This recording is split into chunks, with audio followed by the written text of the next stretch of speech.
1 Coríntios, capítulo 15. A ressurreição de Cristo.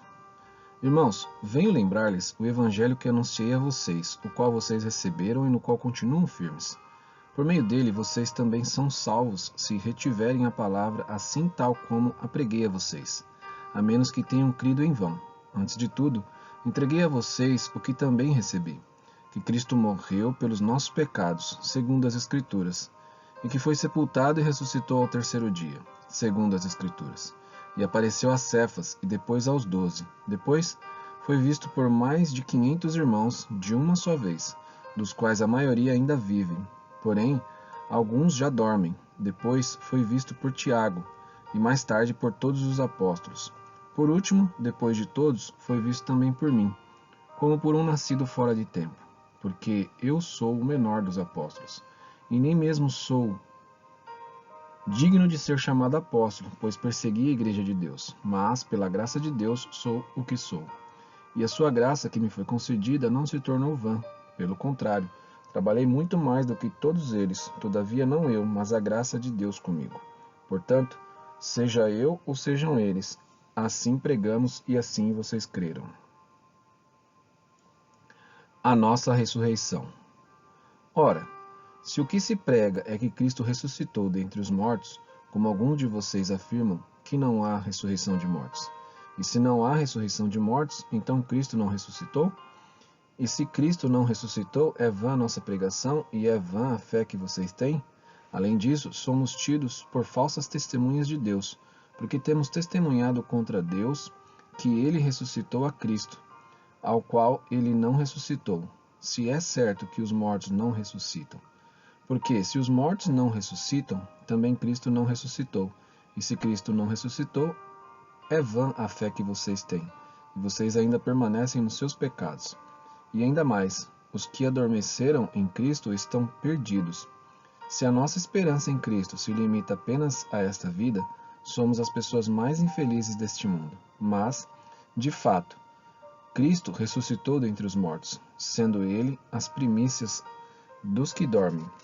Visto que a morte veio por um homem, também por um homem veio a ressurreição dos mortos. Porque assim como em Adão todos morrem, assim também todos serão vivificados em Cristo. Cada um, porém, na sua ordem. Cristo, as primícias, depois os que são de Cristo, na sua vinda. E então virá o fim, quando ele entregar o reino de Deus ao Pai, o reino ao Deus e Pai, quando houver destruído todo o principado, bem como toda potestade e poder. Porque é necessário que ele reine, até que tenha posto todos os inimigos debaixo dos seus pés. O último inimigo a ser destruído é a morte, porque ele sujeitou todas as coisas debaixo dos seus pés. E quando diz que todas as coisas lhe são sujeitas, certamente exclui aquele que tudo lhe sujeitou. Quando, porém, todas as coisas lhe estiverem sujeitas, então o próprio Filho também se sujeitará àquele que todas as coisas lhe sujeitou, para que Deus seja tudo em todos. De outra maneira, que farão os que se batizam por causa dos mortos? Se de fato os mortos não ressuscitam, por que se batizam por causa deles? E por que também nós os expomos a perigos a toda hora? Dia após dia morro, eu afirmo isso, irmãos, pelo orgulho que tenho de vocês em Cristo Jesus nosso Senhor. Se, como homem, lutei em Éfeso contra as feras, qual foi o meu proveito? Se os mortos não ressuscitam, comamos e bebamos, porque amanhã morreremos. Não se enganem, as más companhias corrompem os bons costumes. Voltem à sobriedade, como provém, e não pequem, porque alguns ainda não têm conhecimento de Deus. Digo isto para a vergonha de vocês. A ressurreição do corpo. Mas alguém dirá, como é que os mortos ressuscitam?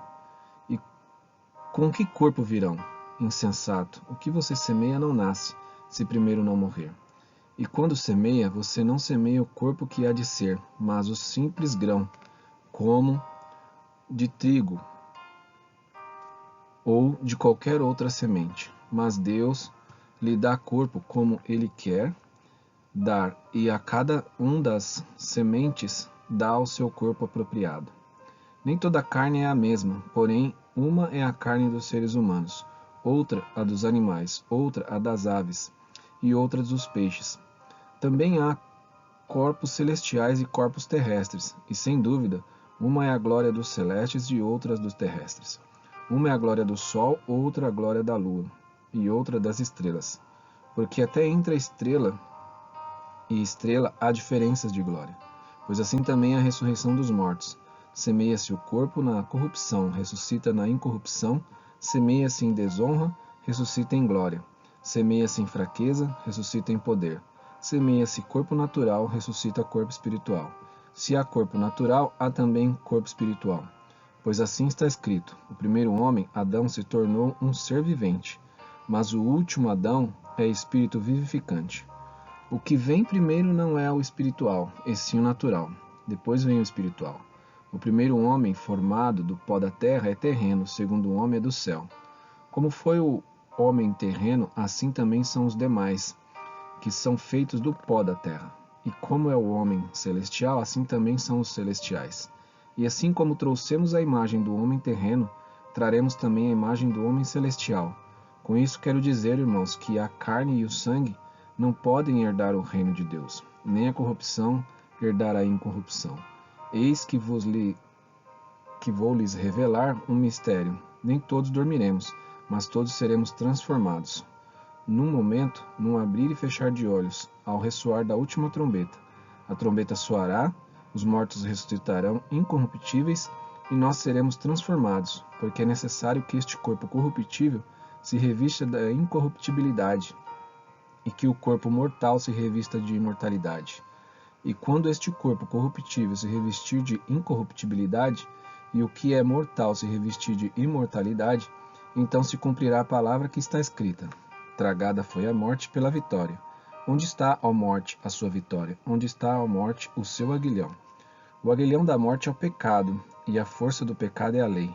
Graças a Deus, que nos dá a vitória por meio de nosso Senhor Jesus Cristo. Portanto, meus amados irmãos, sejam firmes, inabaláveis e sempre abundantes na obra do Senhor, sabendo que, no Senhor, o trabalho de vocês não é vão.